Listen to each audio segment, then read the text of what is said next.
ಮನೆಯಿಂದ ಎಲಿಮಿನೇಟ್ ಆಗಿ ಸ್ವಂತ ಮನೆಗೆ ಹೋಗಿದ್ಯಾ? ಏನನ್ಸುತ್ತೆ, ಹೇಗಿದೆ ಅನುಭವ? ಫೀಲಿಂಗ್ ಮಿಸ್ ಮಾಡ್ಕೊತಿದ್ದೆ ನಮ್ಮನ್ನ? ಖಂಡಿತ 100%. ಬಿಗ್ ಬಾಸ್ ಮನೆಯಲ್ಲಿ ಐ ಥಿಂಕ್ ಒಂದು ವಂಡರ್ಫುಲ್ ಜರ್ನಿ ಅಂತಾನೆ ಹೇಳ್ಬೋದು.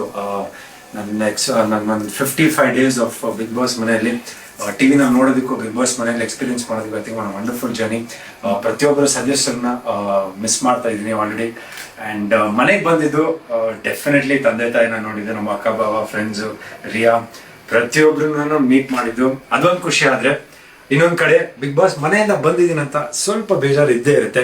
ಎಲ್ಲೋ ಒಂದು ಕಡೆ ಇನ್ನೂ ಇತ್ತು, ಆಟ ಇತ್ತು ಅಂತ ಒಂದು ಕಡೆ ಮನಸ್ಸಿಗೆ ಅನಿಸ್ತಾ ಇತ್ತು.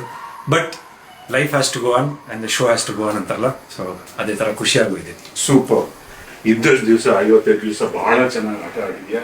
ಎಲ್ಲರ ಮನಸ್ಸನ್ನು ಗೆದ್ದಿದ್ಯಾ, ಹೃದಯ ಗೆದ್ದಿದ್ಯಾ. ಡೋಂಟ್ ಬಾದರ್. ಇನ್ನು ವಿನ್ನರ್ ಅಂತಾನೆ ನಾವು ಅನ್ಕೊಂಡಿರೋದು. ನಿನಗೆ ನೀನು ಯಾವತ್ತು ಲೂಸರ್ ಅಲ್ಲ. And all the people love you. God bless. ಅದಂತೂ ನನಗೆ ಖುಷಿ ಆಯ್ತು. ನಮ್ಮ ತಂದೆಯವ್ರು ಹೇಳಿದ ಒಂದು ಮಾತು, ಒಳಗಿದ್ದಾಗ ಒಂದು ಫೀಲಿಂಗ್ ಇತ್ತು, ಯಾವ ತರ ಆಚೆ ಕಡೆ ಯಾವ ತರ ರೆಸ್ಪಾನ್ಸ್ ಇರುತ್ತೆ, ಇಲ್ಲ ಏನ್ ಆಗ್ತಾ ಇರ್ಬೋದು, ಇಲ್ಲ ಕರೆಕ್ಟಾಗಿ ಆಡ್ತಾ ಇದ್ದೀನಾ, ಇಲ್ಲ ಇಲ್ಲೊಂದ್ ಕಡೆ ಮಾತು ಕಮ್ಮಿ ಆಯ್ತಾ, ಇಲ್ಲೊಂದ್ ಕಡೆ ಜೋರ್ ಆಯ್ತಾ, ಇಲ್ಲಾಂದ್ರೆ ತುಂಬಾ ಸಾಫ್ಟ್ ಆಗಿದ್ದೀನ ಅಂತ ಒಂದ್ ಕಡೆ ಅನಿಸ್ತಾ ಇತ್ತು. ಬಟ್ ಎಲ್ಲೋ ಒಂದ್ ಕಡೆ ಇವಾಗ ನಮ್ಮ ತಂದೆಯವ್ರ ಮಾತು ಕೇಳಿದ ತಕ್ಷಣ ಅವ್ರನ್ನ ಮೀಟ್ ಮಾಡಿ ಅವ್ರು ಮಾತಾಡಿದ್ದು ಹೇಳಿದ್ದು, ನಮ್ಮ ಮನೆಯವರೆಲ್ಲ ಹೇಳಿದ್ದಾಗಿರ್ಬೋದು, ಜನ ಇಷ್ಟಪಟ್ಟಿದ್ದಾರೆ ನಿನ್ನ,